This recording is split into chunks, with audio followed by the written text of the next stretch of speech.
Chapter 1. The Brutal Truth You Are Avoiding. We have to trace this pattern to its point of origin, not to blame the past, but to understand the rules of the household where this coping shield was first built. Once you know why it started, you can decide if you still need it. The science.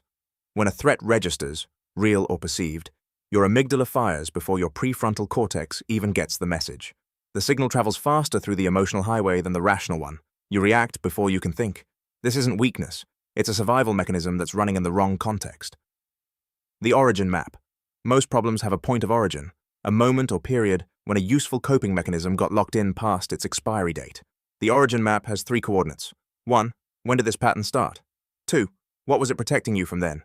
3. What is it costing you now? Exercises. The origin trace. Think back to when this pattern first showed up in your life. Not the recent version, the earliest version. What age were you? What was happening around you? Write down what the pattern was protecting you from at that time. You don't need to solve anything yet. Just locate the origin. The cost column. Draw a line down the middle of a page.